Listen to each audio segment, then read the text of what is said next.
Bangladesh premier league BPL এ গতকাল 12ই জানুয়ারি শনিবারের দিন প্রথম ম্যাচে মুখোমুখি হয় খুলনা টাইটান্স এবং চিটাগং ভাইকিংস। আর বিপিএল এর খুব সম্ভবত সবচেয়ে উত্তেজনাকর ম্যাচ ছিল এটি। চিটাগং ভাইকিংস বনাম খুলনা টাইটান্সের ম্যাচটিতে প্রথমবারের মতো খেলা সুপার ওভারে যায়। শেষ পর্যন্ত 1 রানে ম্যাচ জিতে বাজিমাত করে মুশফিকুর রহিমের চিটাগং ভাইকিংস। আর একই সঙ্গে টানা 4 ম্যাচ হারের হতাশায় ডুবে যায় মাহমুদুল্লাহ রিয়াদের খুলনা। ম্যাচে বেশ কয়েকবার উত্তেজিত হতে দেখা গিয়েছে মাহমুদুল্লাহ রিয়াদকে। এই ব্যাপারে সংবাদ সম্মেলনে এর ব্যাখ্যাও দিতে হলো তাকে। এদিকে বাংলাদেশের ক্রিকেটে মাহমুদুল্লাহ রিয়াদ সাইলেন্ট কিলার হিসেবে বেশ পরিচিত। ঠান্ডা মাথার ক্রিকেটার হিসেবে খ্যাতি আছে তার। তাছাড়া তার দীর্ঘ ক্যারিয়ারে প্রচুর চাপ সামলেছেন, সবখানেই পাশ করে গেছেন ঠান্ডা মাথাকে কাজে লাগিয়ে।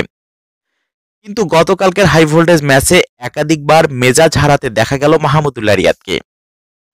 আর একের পর এক ম্যাচ হারের পর গতকালকের ম্যাচেও জয় হাতের মুঠো থেকে বেরিয়ে গেছে খুলনার। হয়তো সে কারণেই অধিনায়কের মেজাজ ছিল খুবই গরম। এই ব্যাপারে গতকাল সংবাদ সম্মেলনে এক প্রশ্নের জবাবে মাহমুদুল্লাহ রিয়াদ বলেন, চাপ তো গত 11 থেকে 12 বছর ধরে অনেক নিয়েছি। হয়তো আজ কিছুটা উত্তেজিত হয়ে গিয়েছিলাম, কাজটা উচিত হয়নি। এটা হয়তো খেলোয়াড়দের উপর প্রভাব ফেলে। চেষ্টা করব সামনে শান্ত থাকার। তাছাড়া সুপার ওভার সামলাতে পুরোপুরি বিদেশি নির্ভর হয়ে গিয়েছিল দুই দল। দেশের ক্রিকেটারদের উপর এই অনাস্থা কেন? এমন প্রশ্নের জবাবে মাহমুদুল্লাহ বলেন, এটা টিম ম্যানেজমেন্টের বিষয়। আমার কাছে মনে হয়েছে স্টার্লিং অফসাইডে খুব ভালো খেলে, মালানো ভালো। আমরা সবাই ব্রাথওয়েটের ব্যাপারে জানি।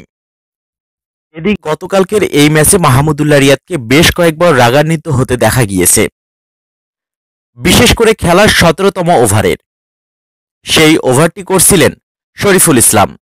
তার দ্বিতীয় বলে মুশফিকুর রহিম স্কয়ার লেগ দিয়ে ছক্কা হাঁকিয়েছিলেন, যার কারণে তার উপর বেশ রাগান্বিত হয়ে গিয়েছিলেন মাহমুদুল্লাহ রিয়াদ।